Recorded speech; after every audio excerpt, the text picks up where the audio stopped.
तू आज वेगळीच दिसतेस. तू जो हेअरकट केला ना, तो तुला छान नाही वाटत. वेगळाच चेहरा काहीतरी दिसतो. तिने जो ड्रेस घातलाय ना, तो तर तिला अजिबात छान वाटत नाही. किंवा ती योगा वगैरे करते ना गं, खूप बारीक झाली आणि बारीक झाल्यामुळे ते अजिबात छान वाटत नाही. अगोदर कशी गोंडस होती ना, छान दिसायची. तू अगोदरसारखीच छान दिसते. असे प्रश्न किंवा असे सल्ले तुम्हाला पण येत आहेत ना?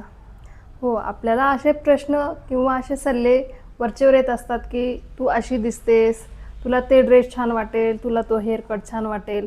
आणि ज्यावेळेस आपल्याला असे सल्ले येतात ना, त्यावेळेस आपल्याला कन्फ्युजन होतं, की खरंच मला काय छान दिसत असेल, किंवा मी कुठलं वेगळं काहीतरी केलं तर मला छान वाटेल. म्हणजे सांगण्याचं तात्पर्य, ज्यावेळेस असे सल्ले मिळतात ना आपल्याला, त्यावेळेस आपण विचारामध्ये गोंधळून जातो. आपल्याला कळत नाही की काय करावे आणि काय नाही.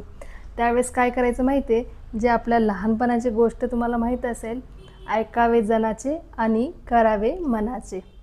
कारण ज्यावेळेस तुम्ही अशा विचाराच्या गोंधळात विचार करत बसणार ना, तर तुम्ही कधीच कुठलाच विचार करू शकणार नाही किंवा कुठलंच ठरवू शकणार नाही काही. त्यामुळं ज्यावेळेस तुम्हाला असे सल्ले येतील ना, त्यावेळेस नक्की विचार करा, की मला काय छान वाटतं आणि स्वतः ठरवा. त्यामुळं म्हणते, ऐकावे जनाचे आणि करावे मनाचे. हो ना?